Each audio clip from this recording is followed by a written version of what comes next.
नमस्कार मित्रों। आप सभी लोगों ने आधारशिला मॉड्यूल का अध्ययन कर लिया होगा। सरकार ने आधारशिला मॉड्यूल को और अच्छे से समझने जानने के लिए और उसका हम बेहतर यूज क्लासरूम में कर सकें, उसका लाभ बच्चों तक और शिक्षकों तक पहुंचाने के लिए आधारशिला मॉड्यूल पर ही आधारित आधारशिला क्रियान्वयन संदर्शिका का निर्माण किया है। आज मैं आपके सम्मुख कक्षा 2 भाषा की संदर्शिका लेकर के प्रस्तुत हुआ हूँ। इसे समग्र शिक्षा उत्तर प्रदेश यानी बेसिक शिक्षा विभाग उत्तर प्रदेश ने समग्र शिक्षा अभियान कार्यक्रम के अंतर्गत लॉन्च किया है। ये 2020 और 21 की संदर्शिका है। इसका यह फर्स्ट पेज है। इसको जब आप ओपन करेंगे तो कुछ यूं दिखेगा। इसमें जो अधिकारीगण हैं उनका परिचय है, जिन्होंने समन्वय स्थापित किया है, जिन्होंने परामर्श दिया है, लेखक मंडल जो हैं वो सभी लोगों का यहाँ पर नाम है। उसके बाद माननीय मुख्यमंत्री जी का संदेश इसमें लिखा हुआ है। माननीय बेसिक शिक्षा मंत्री जी का संदेश, शुभकामना संदेश इसमें लिखा हुआ है। फिर आदरणीय जो हमारी अपर मुख्य सचिव महोदया हैं उनका संदेश इसमें मिलेगा। आगे जब आप बढ़ेंगे तो आपको विषय सूची मिलने वाली है। प्रेरणा सूची, मिशन प्रेरणा, प्रारंभिक कक्षाओं में मौखिक भाषा विकास, ये सारी चीज़ें आपको मिलेंगी। भाग 2, फिर विषय सूची भाग 3, फिर प्रेरणा सूची कक्षा 2 की मिलेगी आपको हिंदी की। यहाँ पर आप ध्यान दीजिए, बाएं तरफ आपको विषय मिलेगा, फिर यहाँ पे कोड मिलने वाला है, फिर यहाँ पे दक्षताएं मिलेंगी। जैसे पहला लिखा हुआ है सुनकर समझना और प्रतिक्रिया देना।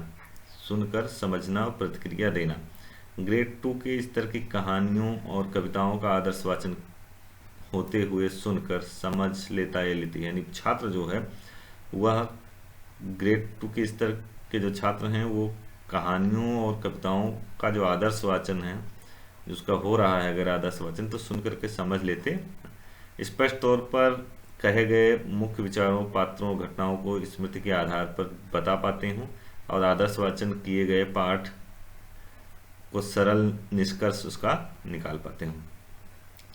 फिर ये मौखिक शब्दावली और मौखिक अभिव्यक्ति वर्णन।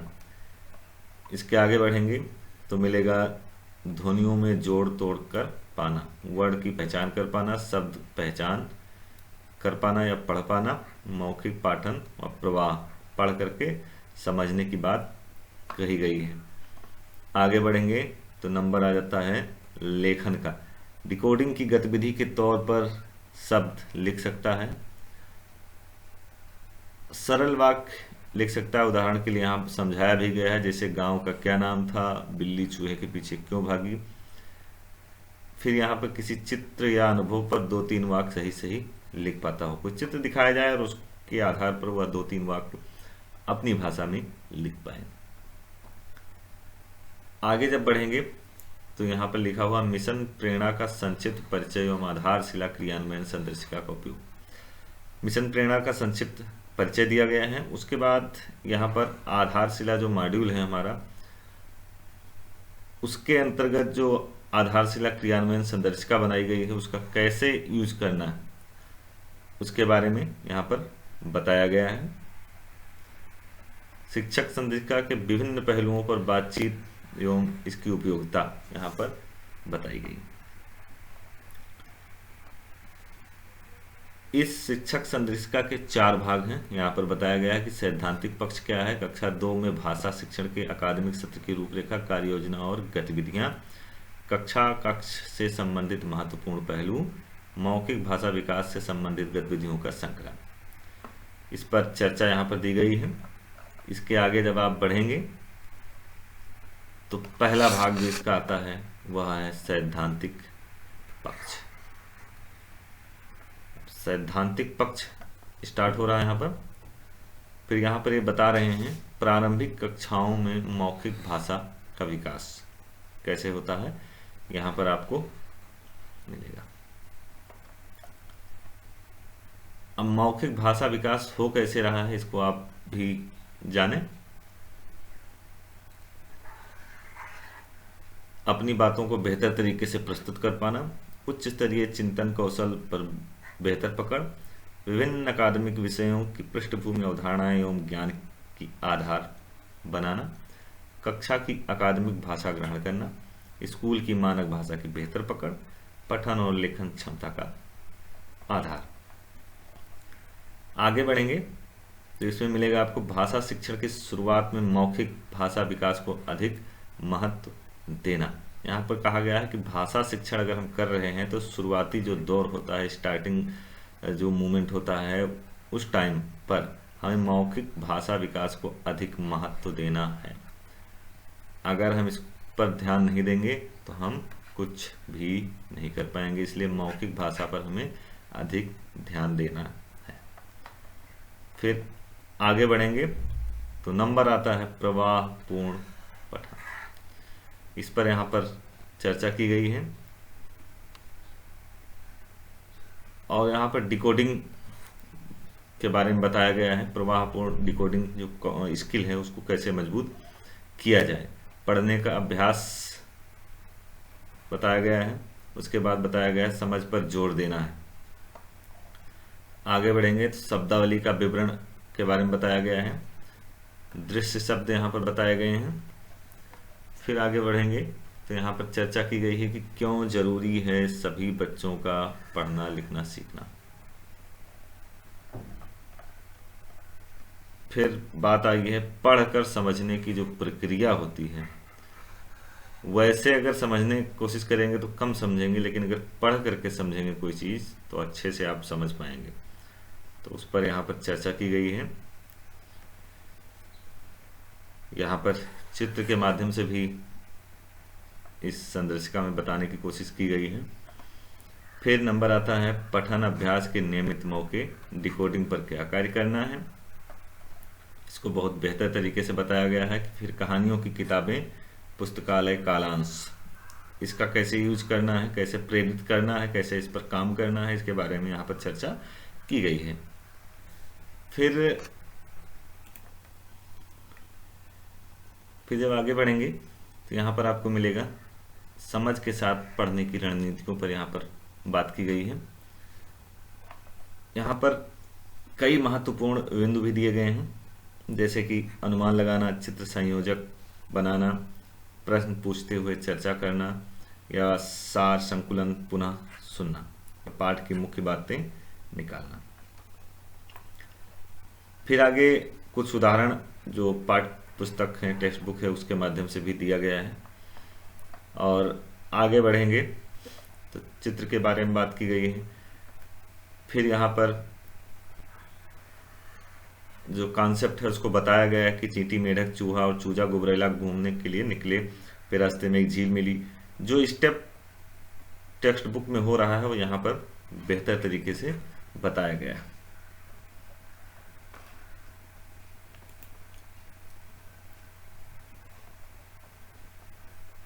अब यहाँ पर बात हो रही है मेढक की।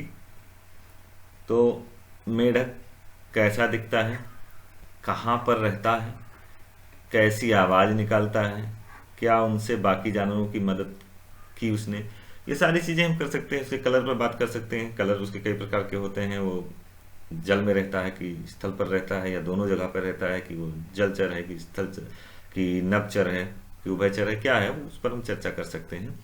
फिर आगे बढ़ेंगे, फिर प्रश्न पूछते हुए चर्चा की पूर्व ज्ञान से उसको जोड़ेंगे और फिर तथ्य आधारित प्रश्न पूछेंगे, निष्कर्ष निकालने वाला प्रश्न, शब्द भंडार से जुड़े हुए प्रश्न, फिर विश्लेषक यानी तर्क वितर्क से जुड़े हुए प्रश्न पर हम बात करेंगे। फिर पाठ की मुख्य बातें जो निकलेंगी पुनः सुनने की, उस पर भी चर्चा करेंगे।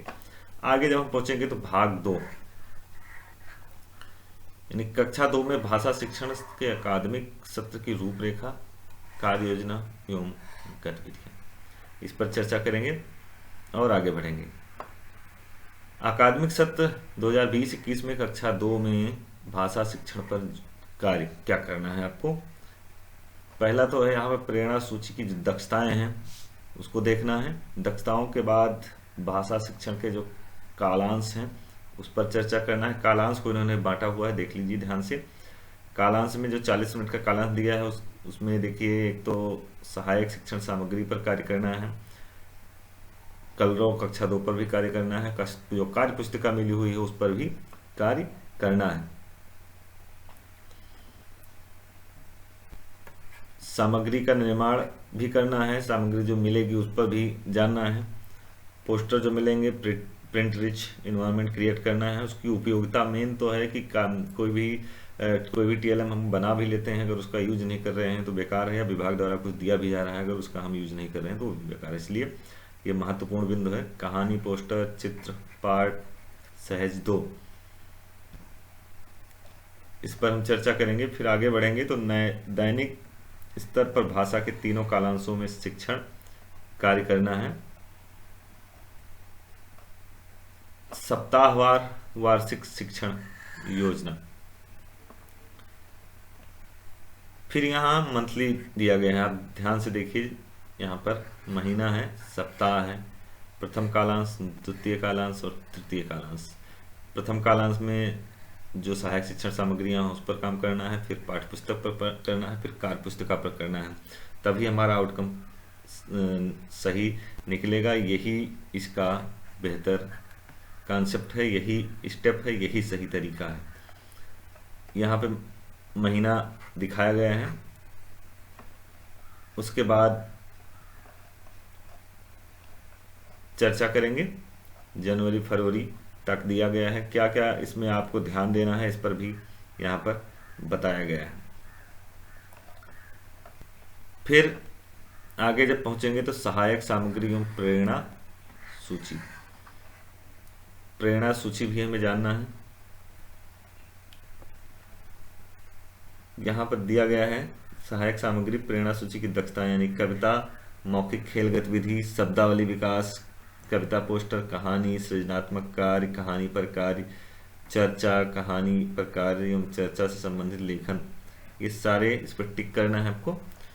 सहायक सामग्री पर कार्य करने की सामान्य रूपरेखा, इसमें क्या क्या है, मौखिक विकास, पठन है, कक्षा में अनुकूल वातावरण बनाने के लिए गतिविधियां हैं, आदर्श वचन है, इस पर आप कार्य करेंगे। कहानी पोस्टर है, सृजनात्मक कार्य है, स्वतंत्र पठन है और मार्गदर्शन में पठन है। कहानी पर कार्य करेंगे। फिर नंबर आता है लाइब्रेरी यानी पुस्तकालय का कालांश जो है, पुस्तकालय का भी यूज हमें करना है। बच्चे पुस्तकालय में जाएं, या जो आपका लर्निंग कार्नर किसी ने बनाया हुआ है या बुक्स जो रखी हुई हैं उनका यूज सही से करें। प्रथम कालांश में सहायक सामग्री पर कार्य करना है, सप्ताह 1 से 10 तक। उसके बारे में यहाँ पर चर्चा की गई है।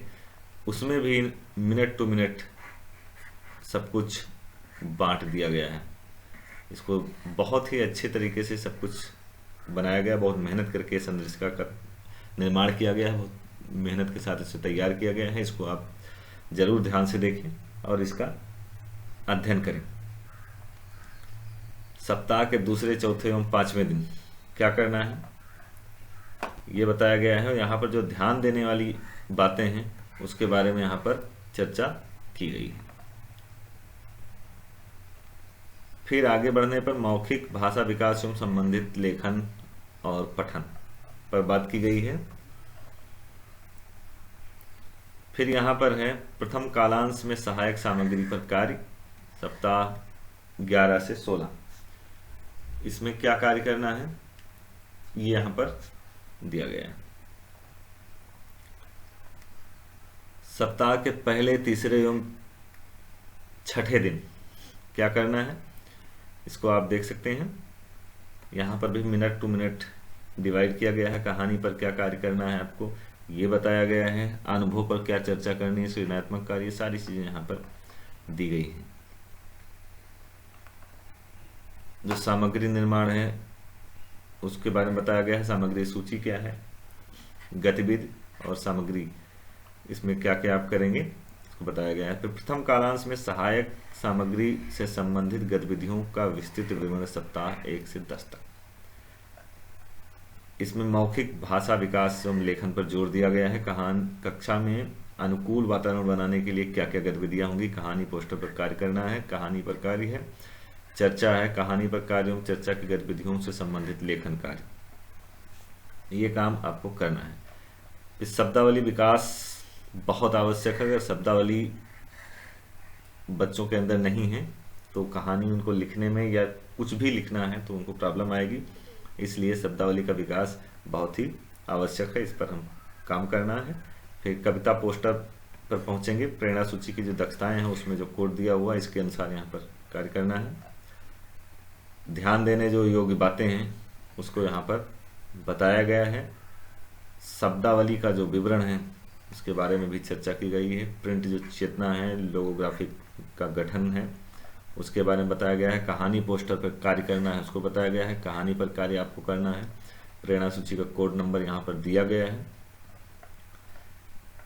शिक्षक द्वारा कहानी पढ़ करके सुनाना भी है और सुनाने का जो तरीका है वो भी अच्छा होना चाहिए, तभी बच्चों के साथ इंटरेक्शन अच्छे से बढ़ता है और वो आपकी कहानी को चाव से सुनते हैं। और एक तरफा कहानी नहीं होनी चाहिए, बीच बीच में बच्चों को भी शामिल करते रहना चाहिए। कहानी पढ़कर सुनाने के देखिए चरण यहाँ पर दिया गया है। कहानी सुनाने से पहले कहानी के शीर्षक और चित्र को दिखाकर कहानी के बारे में अनुमान लगवाएं, यानी क्रेज जो बढ़ेगा। शिक्षक बच्चों को गोले या नजदीक में बिठाकर ऊंची आवाज में उचित लय और उतार चढ़ाव के साथ कहानी को पढ़कर सुनाएं। यानी अगर उचित उतार चढ़ाव नहीं होगा, जो घटनाएं घट रही हैं कहानी उसको अगर आप क्लासरूम में बता ले गए तो बच्चों के साथ आपका इंटरेक्शन बढ़ जाएगा और वो आपकी बात अच्छे से सुनेंगे। उसका लाभ क्लासरूम उस क्लास के बाद आपको मिलेगा।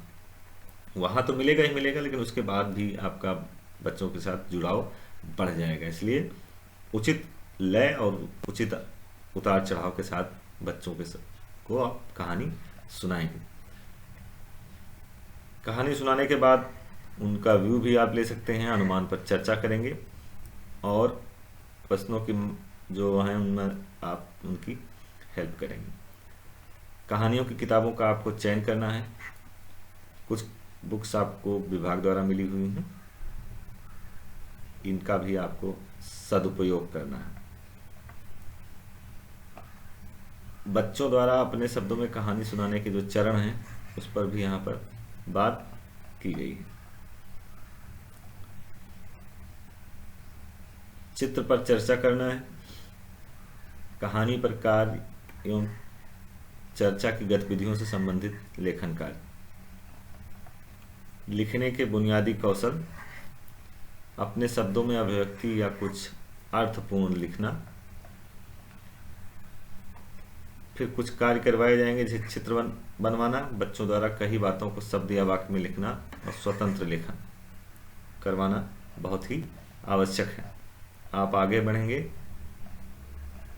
सहज 2 पर कार्य करना है। पहला दिन जो होगा वो आदर्श वाचन का होगा, इस पर क्या करना है यहाँ बताया गया है। दूसरा दिन है वो मार्गदर्शन में पठन का कार्य होना है, ये बताया गया है। तीसरा दिन जो है वो स्वतंत्र पठन पर कार्य होना है, ये बताया गया है। स्वतंत्र पठन पर कार्य के चरण ये बताया गया है।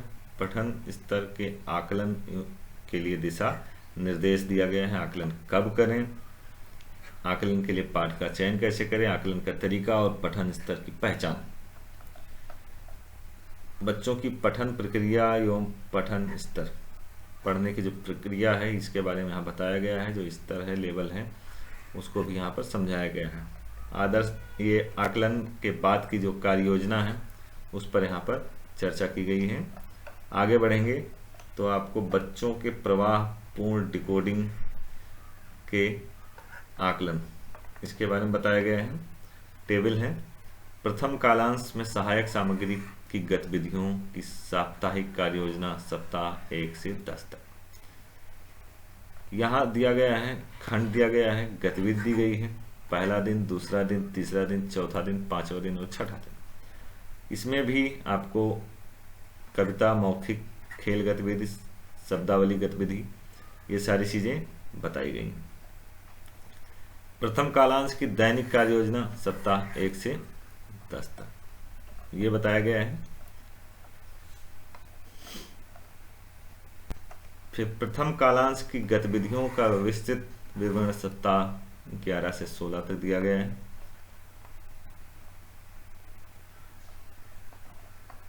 फिर आगे बढ़ेंगे, जो सृजनात्मक कार्य है वो बताया गया है। बच्चों को समूहों में बांटने के कुछ उदाहरण दिए गए हैं।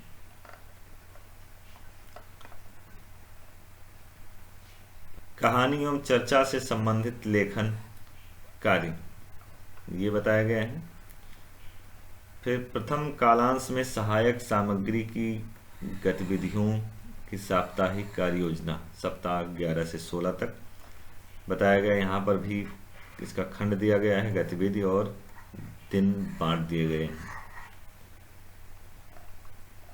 आगे बढ़ेंगे, फिर आपको यहाँ से 11 से 16 तक मिलेगा, गतिविधियाँ मिलेंगी। गतिविधियों को कराने की सही प्रक्रिया आपको बताई गई है, यह भी यहाँ पर मिलेगा।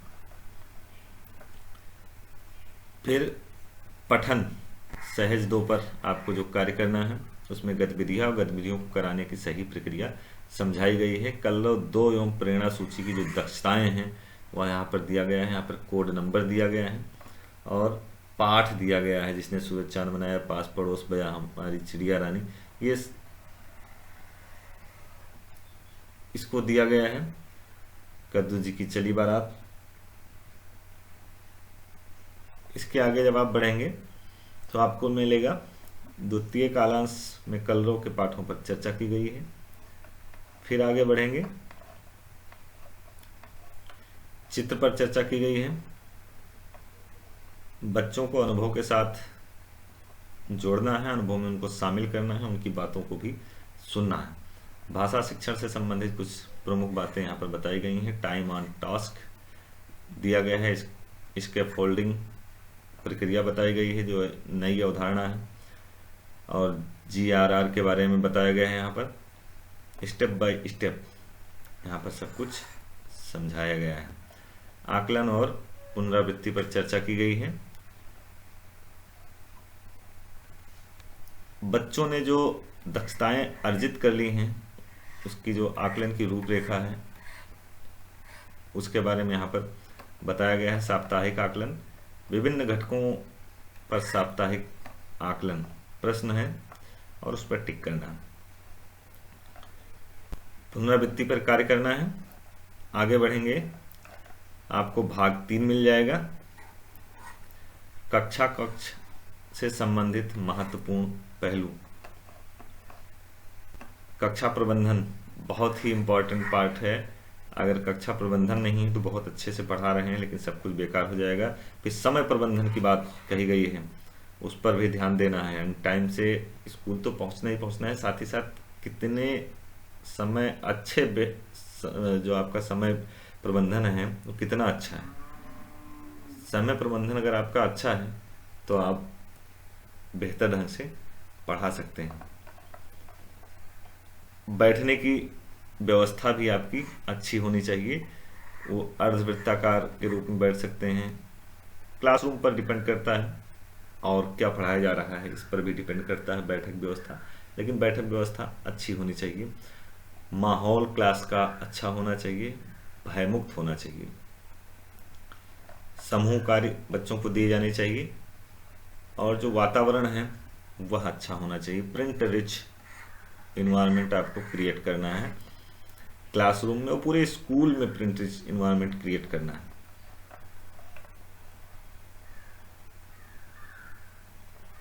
आगे बढ़ेंगे, चौथा पार्ट है मौखिक भाषा विकास से संबंधित गतिविधियों का संकलन। यहाँ पर कुछ कविताएं दी गई हैं, जैसे मुर्गी माँ और हाथी, नन्हा खरगोश, अदक बदक, कोयल रानी। इनको आप पढ़ा सकते हैं।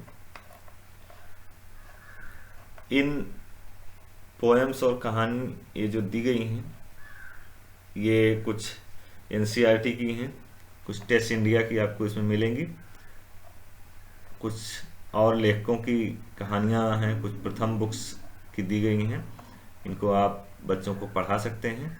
और उसके बाद मौखिक जो खेल गतिविधियाँ हैं वह भी आपको कराना है। आगे बढ़ेंगे तो सृजनात्मक कार्य के लिए कुछ गतिविधियाँ आपको करानी हैं, और कैसे बच्चों की हेल्प करनी है इसके बारे में बहुत अच्छे ढंग से बताया गया है। कैसे शुभकामना कार्ड बनाना है, कैसे संदेश लिखने को, कैसे कक्षा का मानचित्र होना चाहिए, घर से स्कूल तक का सफ़र, ये सारी चीज़ें आप बता सकते हैं। पहेली बनाने को बच्चों को बता सकते हैं। परिवेशीय सब्जी और फल और फूलों और जानवरों के नाम, उनकी आवाज़ और रसोई घर की सैर बताएंगे आप। उसके बाद जो आपका क्लासरूम है, बार बार कहा जा रहा है कि क्लासरूम जो आपका होना चाहिए वो परिवेशीय ज्ञान, यानी बच्चे को जो फल का नाम ज्ञात हो उस पर चर्चा आप करें। उसके बाद आप कोई नया फल बताएं, जिस जानवर का नाम उसको पता है, जिस जानवर को उसने देखा है उस पर चर्चा करें। फिर आप किसी नए जानवर का नाम बताएंगे तो बेहतर ढंग से समझ जाएगा, अदरवाइज वो क्लास आपकी कठिन होगी। बहुत बहुत धन्यवाद।